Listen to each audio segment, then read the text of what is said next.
Everybody knows FedEx has been, I would say, the leader in global commercial logistics for decades.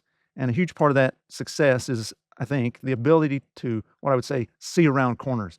And you are at the center of so much of that. I'd love to hear what seeing around corners means to you. When you think about leaders being able to see what's coming before others do, what comes to mind? Well, first off, I'd never claimed to have a crystal ball or to be some kind of clairvoyant, but I think one of the most important characteristics about seeing around corners is anticipating the fact that you're always making a corner. There's something around the corner that represents change, it represents innovation, it represents something new for your business and something you have to pay attention to. One of our favorite quotes in FedEx was a quote from Marcus Aurelius that said, "The only constant is change," which is a little bit of a paradoxical statement. Mhm. The change is the constant, but it was something that we really believed, and so we expected change, we anticipated change, and maybe from a leadership standpoint, the most important thing we did was embrace change. You really have to not hunker down into a place where you're not expecting or not wanting change, and to some degree, Tom, it's human nature to feel more confident and like there's less risk in the status quo, and to feel like the move forward is quite risky. Well, I think in today's world that's not true. Actually, I think that we need to recalibrate our risk meters and understand that moving forward with conviction is a less risky strategy than standing still. Standing still is probably the riskiest business strategy that you can have in today's world. And it's like standing on a beach, not realizing that there's a tsunami, getting ready to come up behind you and sweep you off of that beach. So again, recalibrating your risk meters and realize that status quo is very risky and moving forward is what you have to embrace in order to survive. Well, thanks for sharing that out front and kind of level setting what that means from your perspective. Really appreciate that. Do you have a time that you could share from FedEx when you were able to look at what the company was doing and saw something on the horizon that wasn't yet obvious to others and required a change that ended up having a significant impact on how FedEx operated?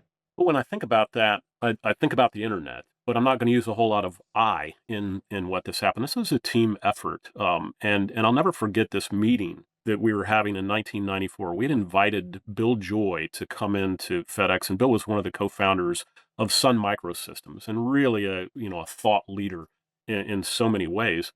And one of the things that Bill asked us in this 1994 meeting was he asked us about our website and had we gotten the FedEx domains. At that point in time, we were officially called Federal Express. With But we were kind of looking at each other and feeling a bit awkward at that moment and said, "Well, we actually don't have one of those yet."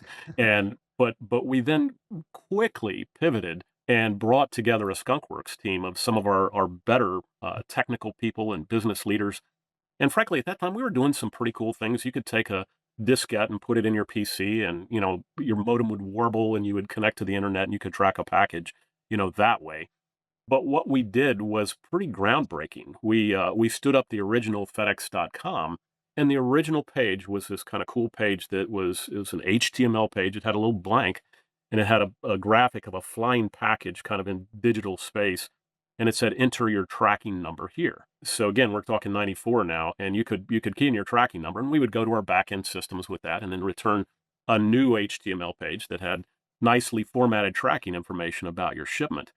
Well, we won a Smithsonian Award for that, and there's a display of it in the American History Museum about the first transactional website. Everybody else's website at that point in time was a message from the CEO or an about page. There were a few of them out there, but there was none of them that actually did business.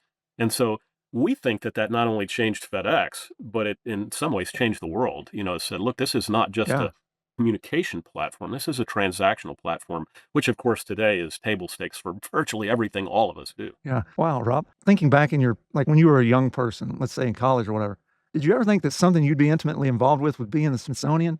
Like, that's incredible, right? Like, wow, you can go to the Smithsonian and you can go, "I was a part of that thing," like, in a very real way. I mean, the leadership characteristic is so often embracing. So I was embracing Yeah. external input from Bill Joy.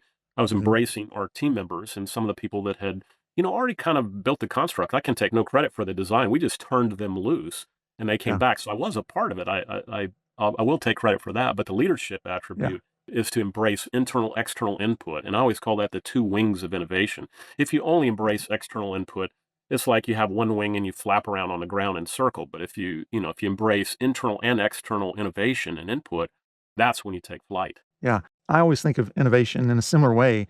Innovation isn't necessarily just coming up with these totally new ideas. It's taking something in from one space and bringing it into a totally different space in a little bit of a different way, but it's not like you just fundamentally created, something de novo.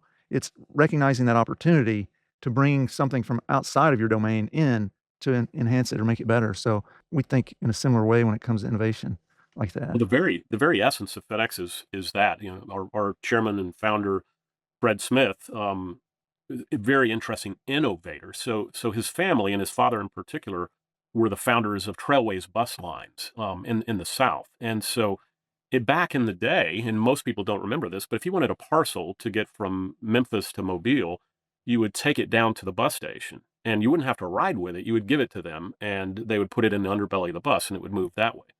Well, his father passed away when he was fairly young, and his mother remarried, and his stepfather was the founder or the founding commanding officer of the Tennessee Air National Guard. And so that's when he got involved in aviation and kind of the logistical aspects of what the National Guard did. So when you think about that, there's this mashup that occurs between what he was seeing, that there was a need for Yeah. for moving parcels, and then, kind of the birth of commercial flight and so many important things that were happening in that world. And so the innovation follows exactly that pattern that you just described. It's putting things together in a unique way to make something new, but it's not de novo.